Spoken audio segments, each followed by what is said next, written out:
The helicopter's rotors cut through the darkness as 3 Green Berets sat in silence, knowing that in 12 hours, only 2 of them would be coming home. Operation Ghost Retrieval was classified beyond top secret. Their mission was to infiltrate a heavily fortified enemy camp in the mountains of Afghanistan and extract a high-value asset known only by the codename Prophet.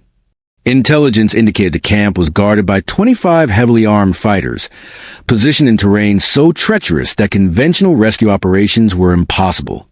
What command didn't tell them was that Prophet held information that could prevent a terrorist attack on American soil in 72 hours. What they would discover was that their target wasn't who they expected, and the sacrifice required to complete the mission would test the very bonds that made them brothers in arms.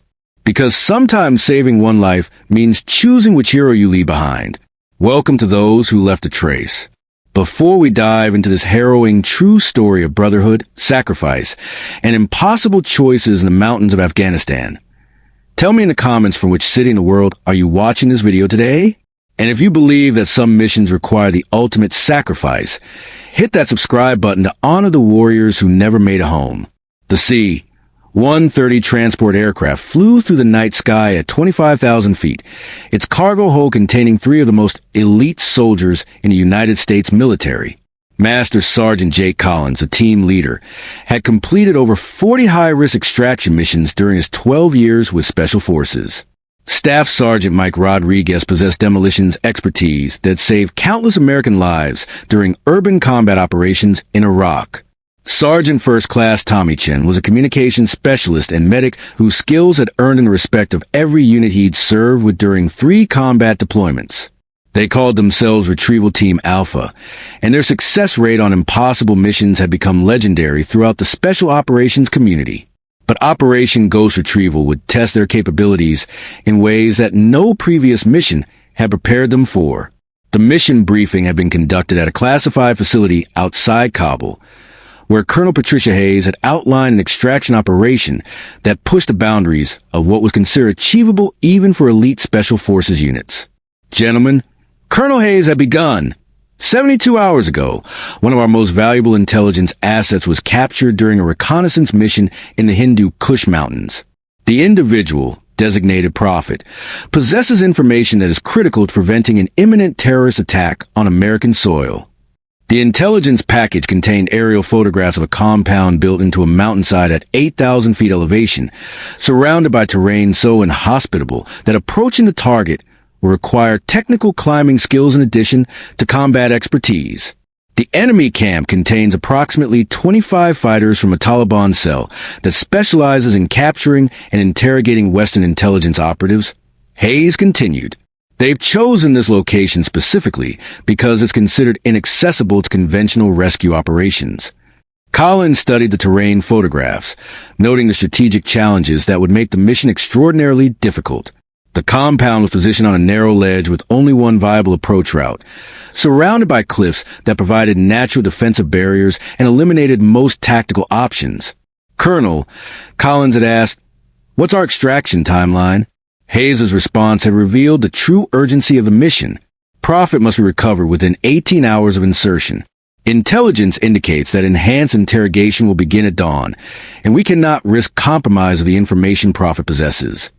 The helicopter insertion would place them 30 kilometers from the target, requiring an overnight approach march through mountain terrain where temperatures drop below freezing and altitude effects would challenge even their exceptional physical conditioning.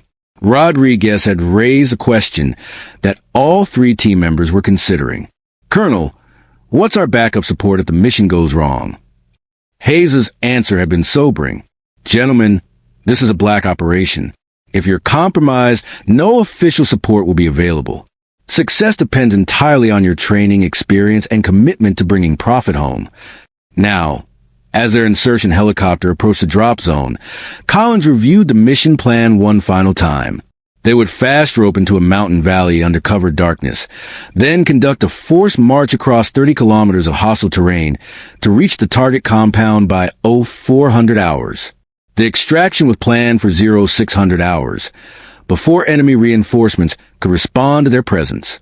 2 minutes to drop zone, the helicopter crew chief announced through their headsets. Collins activated his GPS navigation system and confirmed their insertion coordinates. The landing zone was a small clearing surrounded by peaks that rose over 10,000 feet, creating weather conditions that made helicopter operations extremely hazardous.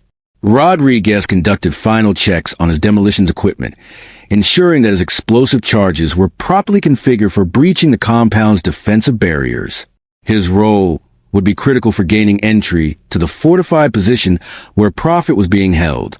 Chen verified his communications equipment and medical supplies, understanding that maintaining contact with extraction assets and treating any casualties would be essential for mission success. The helicopter descended rapidly through mountain air that created turbulence requiring exceptional pilot skill to navigate safely. Through the aircraft's windows, the team could see moonlight reflecting off snow-covered peaks that stretched endlessly in all directions. 30 seconds, the crew chief announced. Collins, Rodriguez, and Chen moved to the helicopter's door, preparing for the fast rope insertion that would begin their infiltration of enemy territory. Each man carried over 80 pounds of specialized equipment, including weapons, ammunition, medical supplies, climbing gear, and communications equipment necessary for completing their mission. Go! Go! Go! The crew chief shouted as a helicopter reached insertion altitude. The 3 Green Berets fast-roped into the mountain darkness, landing in snow that crunched under their boots as a helicopter disappeared into the night sky, leaving them alone in some of the most hostile terrain on Earth. Collins immediately established a security perimeter, while Rodriguez and Chen oriented themselves using GPS and terrain recognition techniques that would guide their approach to the target compound. 30 kilometers through mountain terrain, Collins whispered into his radio. Movement time estimated at 8 hours. We need to maintain pace to reach the objective by 0400. The team began moving through terrain that challenged every aspect of their training and physical conditioning. Rocky slopes covered with loose stones created footing that threatened to cause injuries that could compromise the mission. Altitude effects reduced their physical performance despite months of acclimatization training. Most significantly, they were operating in territory where any sound could alert enemy forces to their presence. Rodriguez led the team's movement, using night vision equipment to navigate through terrain features that provided concealment while maintaining the rapid pace necessary to reach their objective within the mission timeline. Chen monitored communications channels, listening for any indication that their insertion had been detected or that enemy forces were adjusting their security procedures in ways that might affect the rescue operation. Collins coordinated the team's movement while conducting continuous tactical planning, adjusting their approach route based on terrain conditions and potential enemy observation positions that might compromise their infiltration. After 4 hours of movement through increasingly difficult terrain, the team reached an observation position that provided visual contact with the enemy compound. Through night vision scopes, they could observe guards positioned at strategic points around the fortified position. Visual on target, Collins whispered into his radio. Compound appears to match intelligence reports. Estimated 8 to 10 guards visible, with additional personnel, likely inside the main structure. Rodriguez studied the compound's defensive layout, identifying the optimal placement for explosive charges that would create entry points while minimizing risk to the hostage they were attempting to rescue. Chen established communications with extraction assets, confirming that helicopter support would be available at the designated pickup zone at 0600 hours. But as the team prepared for the final phase of their approach, they discovered that the intelligence briefing had significantly underestimated the challenges they would face during the actual rescue operation. Through their night vision equipment, the team observed security measures that exceeded what intelligence reports had indicated.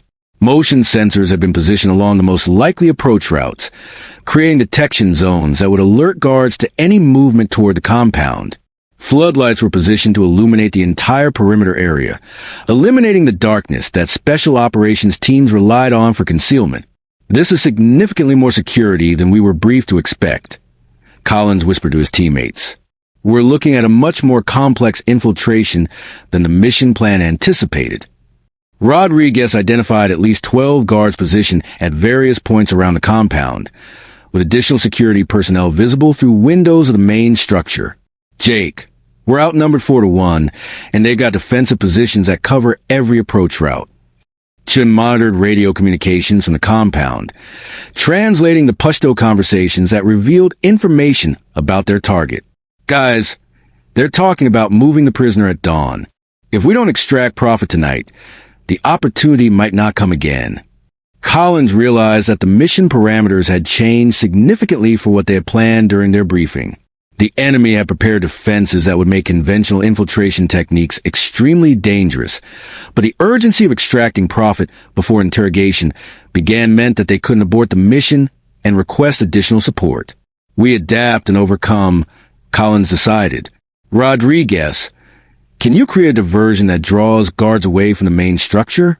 Rodriguez studied the compound layout, identifying a fuel storage area that could create a distraction large enough to disrupt enemy security procedures. I can rig charges on their fuel depot. The explosion will draw guards away from the prisoner holding area, but it will also alert every enemy fighter in the compound that we're here. Chen understood the implications of Rodriguez's plan. Once we trigger that explosion, we'll have maybe 10 minutes to locate Prophet, extract him from the compound, and reach concealed positions before enemy reinforcements arrive. Collins made the tactical decision that would determine whether their mission succeeded or resulted in casualties that could include not only the team members, but also the hostage they were attempting to rescue. We're going with Rodriguez's diversion plan. Mike, position your charges for maximum effect. Tommy, establish Overwatch position where you can provide communication support and medical coverage. I'll infiltrate the main structure and locate Prophet. The team separated to execute their individual mission responsibilities, understanding that coordination and timing would be critical for success under conditions that provided no margin for error. Rodriguez moved toward the fuel storage area, using terrain features and shadow patterns to avoid detection by guards who were conducting regular patrols around the compound perimeter. His demolitions training allowed him to position explosive charges that would create maximum disruption while ensuring that the blast effects wouldn't endanger the team's extraction route. Chen established an Overwatch position on elevated terrain that provided visual contact with the entire compound while remaining concealed from enemy observation. His communications equipment allowed him to coordinate with extraction assets and monitor enemy radio traffic that might indicate changes in security procedures. Collins began his approach to the main structure, moving through dead zones between guard positions while avoiding the motion sensors that would trigger immediate enemy response. His infiltration route required precise timing and perfect execution of stealth techniques that he had practiced during thousands of hours of training exercises, AT-0347 hours. Rodriguez triggered a diversionary explosion that sent flames and smoke billowing across the compound, while creating enough noise and confusion to mask Collins' entry into the main structure. The explosion achieved its intended effect, drawing guards away from their assigned positions as they responded to what appeared to be an accidental fire in the fuel storage area. Collins used a distraction to breach the main structure security perimeter and begin searching for Prophet. But what Collins discovered inside the compound would fundamentally change their understanding of the mission and create moral dilemmas that no training exercise had prepared them to handle. The prisoner designated as Prophet was not the male intelligence operative they had expected to find, but a female CIA officer named Captain Lisa Martinez, who had been captured during a reconnaissance mission that had been classified beyond their security clearance level. "You're the extraction team," Martinez whispered as Collins cut through the restraints that secured her to a wooden chair in what appeared to be an interrogation room. "Ma'am, I'm Master Sergeant Collins. We're here to get you out," Collins replied while conducting a rapid assessment of Martinez's condition. She showed signs of physical abuse, but appeared to be mobile and capable of moving under her own power. Martinez provided Collins with information that changed everything about their mission. "Sergeant, they're planning to move me to a secondary location in 2 hours. But there's something else. They're holding another American prisoner in the basement level, a pilot who was shot down 3 days ago." Collins realized that their mission had become exponentially more complex. Extracting one prisoner while evading 25 enemy fighters was at the extreme limit of their capabilities. Attempting to rescue 2 prisoners would require tactical decisions that could result in casualties among his team members. "Ma'am, our extraction plan is designed for one person. Adding a second prisoner significantly increases the risk to everyone involved." Martinez met Collins's gaze directly. Sergeant, Captain Williams has information about enemy positions that could save hundreds of American lives. We can't leave him here. Collins activated his radio to contact Rodriguez and Chen. Team Alpha, we have a situation. Primary objective secured, but we've discovered a secondary prisoner. Situation has become significantly more complex. Rodriguez's response came immediately. Jake, my diversion is drawing enemy attention, but they're going to realize it wasn't an accident soon. We need to move now if we're going to get out of here. Chen's voice carried urgency. Boss, I'm monitoring enemy communications. They're requesting reinforcements from a nearby outpost. We're going to have company in about 30 minutes. Collins faced the kind of decision that defines special operations leadership.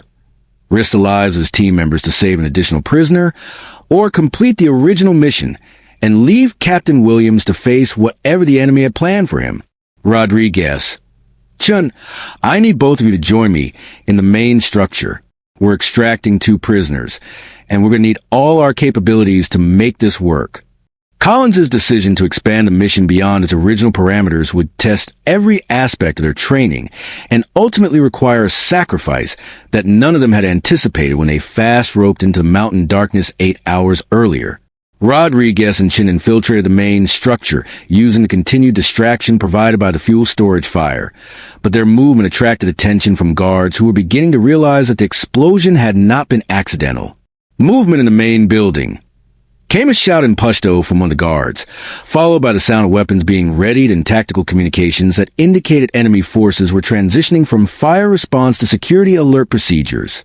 Chen located Captain Williams in a basement holding area that required them to navigate to the compound's most heavily defended section, while carrying a prisoner who had been injured during his capture and was barely conscious.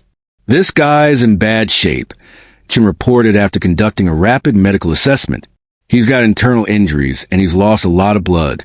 Moving him is going to be slow, and he's going to need immediate medical attention.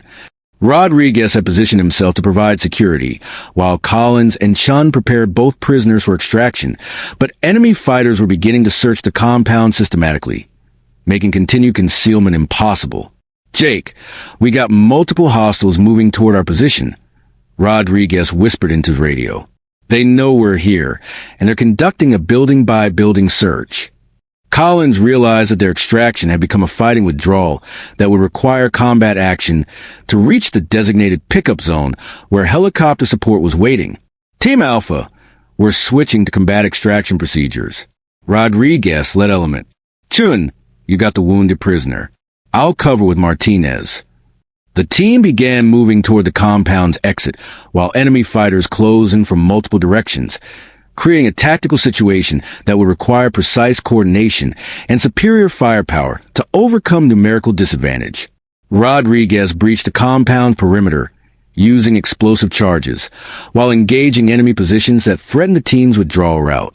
His combat experience and demolitions expertise created the destruction necessary to suppress enemy fire, while opening an escape corridor for the rest of the team. Chun carried Captain Williams while providing medical treatment that kept the injured pilot conscious and mobile enough to participate in his own rescue. His dual role as medic and combatant demonstrated the versatility that made special operations teams effective in complex situations. Collins coordinated the team's movement while engaging enemy fighters who attempted to block their withdrawal route. His leadership and tactical expertise kept the team moving toward their extraction point despite facing overwhelming numerical disadvantage. But as they fought their way through enemy positions toward the helicopter pickup zone, Rodriguez was hit by enemy fire that would change everything about their mission and test the bonds that held the team together. The bullet struck Rodriguez in the chest as he was clearing the final enemy position between the team and their extraction point. The impact sent him stumbling backward, but his body armor absorbed most of the projectile's energy, preventing what would have been a fatal wound. "I'm hit," Rodriguez called out, his voice strained but controlled. Vest stopped it, but I think I got broken ribs. Collins immediately assessed Rodriguez's condition while maintaining suppressive fire against enemy positions that continued to threaten their withdrawal. "How mobile are you, Mike?" Rodriguez attempted to stand, grimacing from the pain, but demonstrating that he could still move under his own power. "I can walk, but I'm not going to be much good in a firefight." Chen was supporting Captain Williams, whose condition had deteriorated during the combat extraction and who now required continuous medical attention to remain conscious. Jake, Williams is going into shock. I need to get him to medical facilities immediately or we're going to lose him. Collins found himself managing a tactical situation that was rapidly becoming untenable.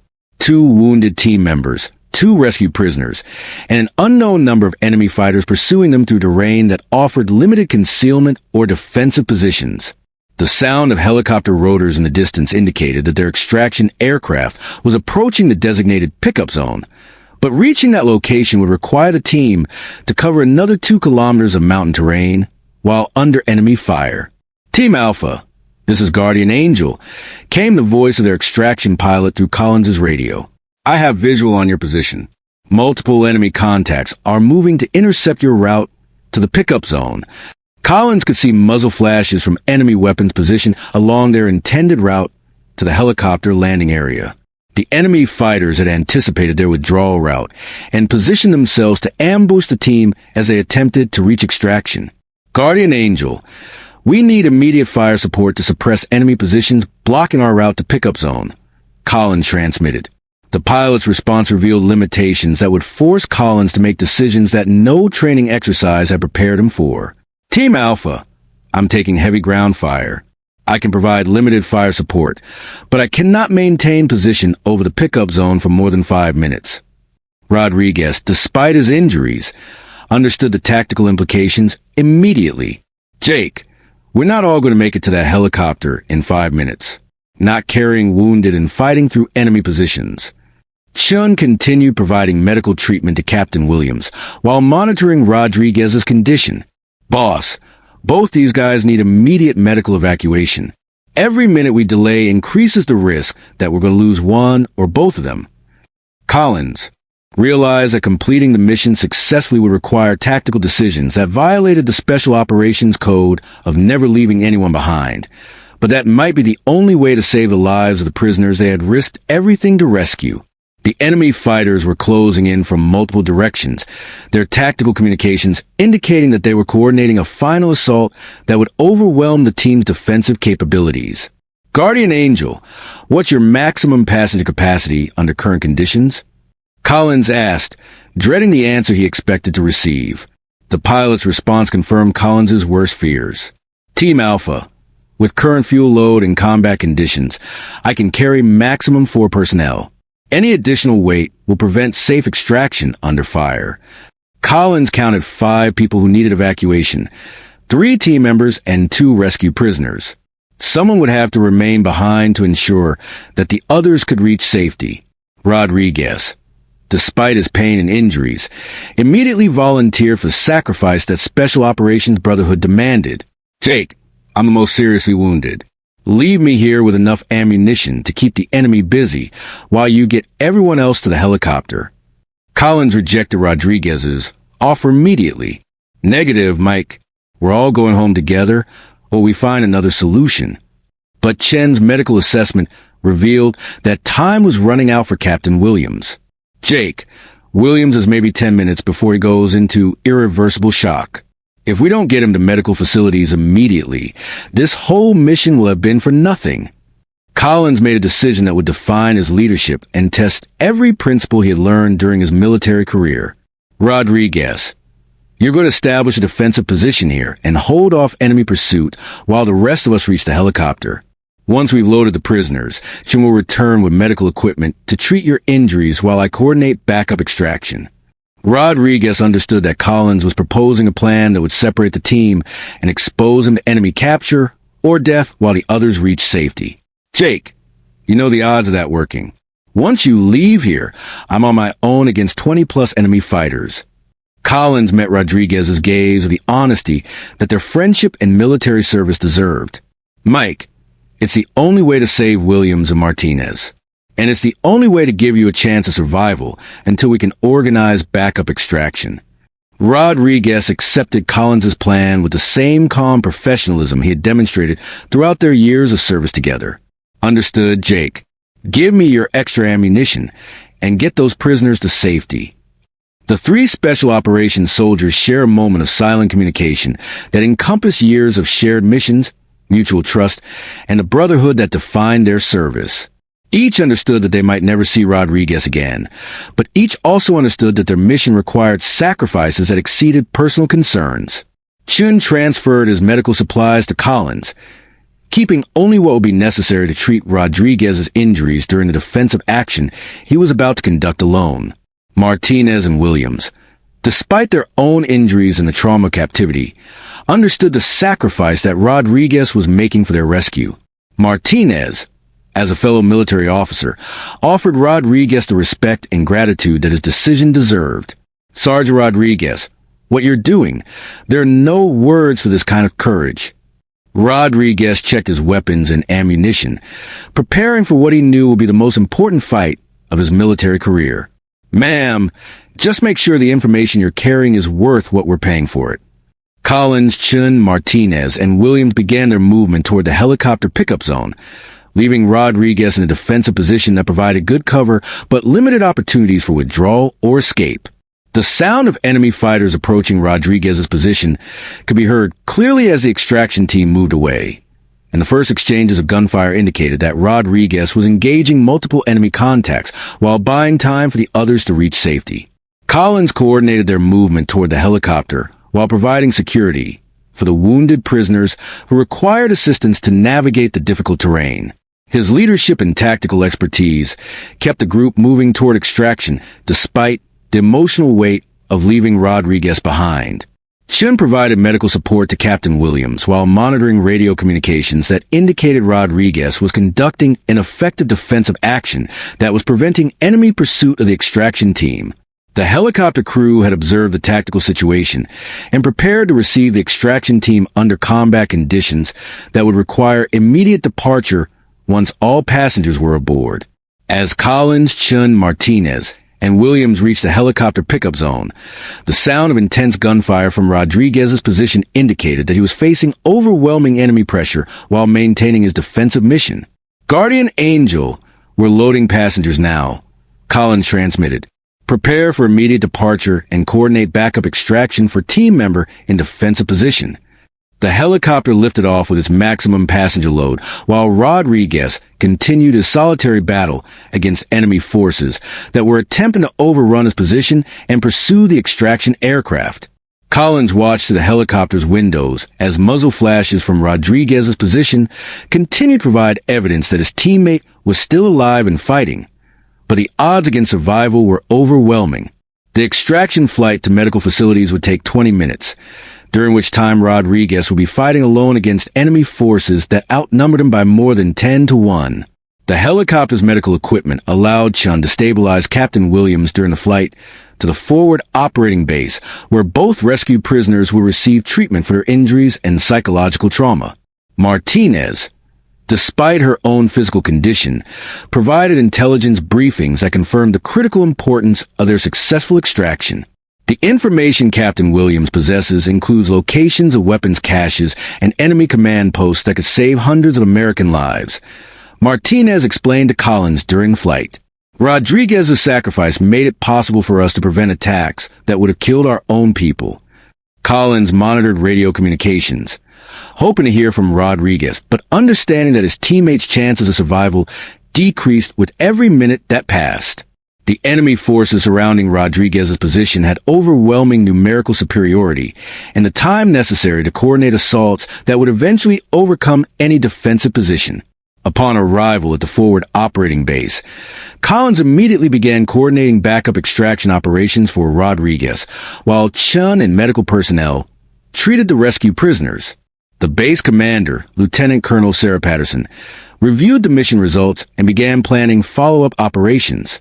"Master Sergeant Collins, your team's success in extracting 2 high-value prisoners represents one of the most significant intelligence victories we've achieved in this theater," Patterson told Collins during their initial debrief.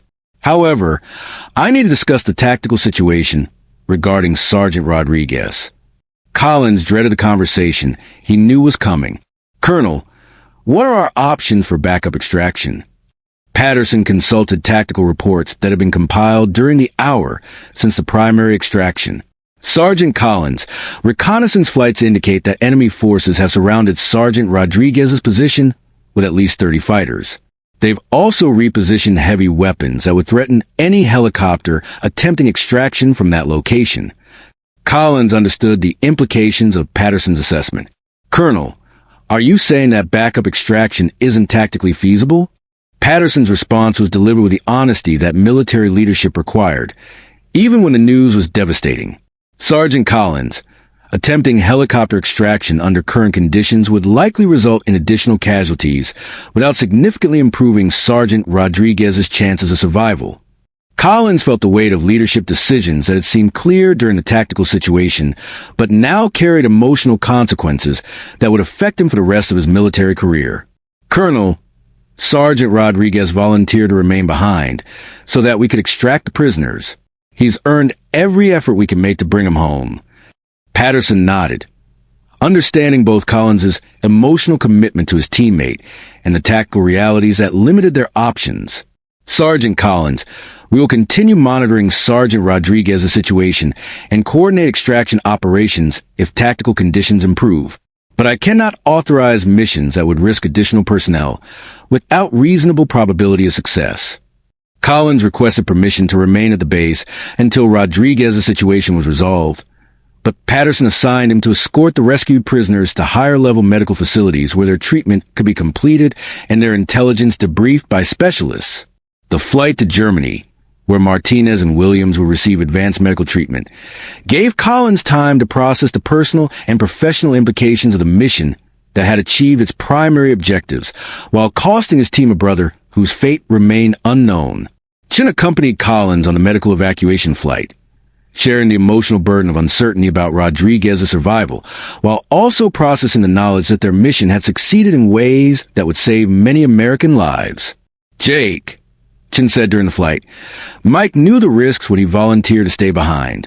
He made that choice because he believed it was the right thing to do, and because he trusted us to make his sacrifice meaningful." Collins understood Chen's attempt to provide perspective, but the responsibility he felt for Rodriguez's fate was not diminished by the tactical necessity that had required such a difficult decision. Upon arrival in Germany, Collins and Chen were debriefed by intelligence specialists who confirmed that the information recovered from Martinez and Williams had indeed prevented terrorist attacks that would have resulted in significant American casualties. "Master Sergeant Collins," the intelligence briefing officer explained, "the operation you conducted represents one of the most successful hostage rescue missions in recent military history. The intelligence recovered has enabled us to neutralize terrorist cells that were preparing attacks against American facilities." Collins appreciated the recognition of their mission success, but his primary concern remained the fate of Rodriguez, whose sacrifice had made their achievement possible. 3 days after the extraction, Collins received a communication that would provide some resolution to the uncertainty that had consumed his thoughts since leaving Rodriguez behind. "Master Sergeant Collins, this is Colonel Patterson. I have news about Sergeant Rodriguez." Collins prepared himself for news that could range from successful escape to confirmation of Rodriguez's death in combat. "Sergeant Collins, surveillance assets had confirmed that Sergeant Rodriguez survived the initial enemy assault and has been conducting evasion activities in the mountains near his last known position. He appears to be injured but mobile, and he's been avoiding enemy search teams for the past 72 hours.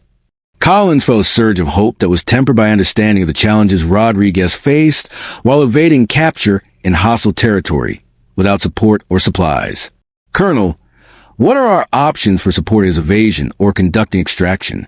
Patterson's response indicated that efforts were being made to assist Rodriguez despite the tactical challenges. "Sergeant Collins, we're coordinating with local friendly forces to provide support for Sergeant Rodriguez's evasion activities. Additionally, we're monitoring weather conditions that might allow helicopter extraction under reduced enemy threat conditions." Over the following week, Collins and Chen remained in Germany while coordinating support for Rodriguez's evasion activities and preparing for potential rescue operations that would require their expertise and knowledge of Rodriguez's capabilities. The successful extraction finally occurred 8 days after the original mission, when weather conditions and tactical circumstances combined to allow helicopter extraction under cover darkness that prevented effective enemy response. Rodriguez's reunion with Collins and Chen was emotional and profound, representing not only the successful completion of their mission, but also the vindication of their decision to take extraordinary risks for the principle that no one gets left behind.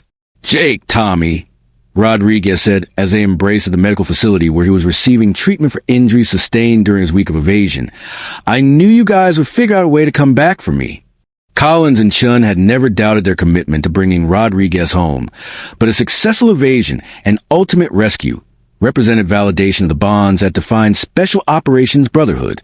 The mission that had begun as a routine prisoner extraction had tested every aspect of their training, leadership, and personal commitment to the values that made them effective as both soldiers and human beings. Rodriguez's recovery was complete within months, and he returned to active duty with decorations that recognized his extraordinary courage and sacrifice during Operation Ghost Retrieval. Collins and Chen were also recognized for their leadership and tactical expertise during the mission, but all three team members understood that their greatest achievement was bringing everyone home alive while accomplishing objectives that had seemed impossible when they fast-roped into the mountain darkness. Operation Ghost Retrieval became a case study in special operations training programs, demonstrating how elite units could achieve mission success under the most challenging conditions while maintaining the values and brotherhood that defined their service. But for Collins, Rodriguez, and Chen, the most important outcome was simpler. They had proven that the bonds formed during years of training and combat could overcome any obstacle, and that the commitment to never leave anyone behind was more than just a motto. It was a promise that would be kept regardless of the cost. The mission that had required them to make impossible choices had ultimately demonstrated that with proper leadership, exceptional training, and unwavering commitment to each other, no objective was beyond their capabilities, and no teammate was expendable. Have you ever been part of a team that refused to give up on each other, no matter how impossible the circumstances seemed? The story of Collins, Rodriguez, and Chen reminds us that true brotherhood is tested not in comfortable circumstances, but in moments when everything is at stake and the easy choice is to save yourself.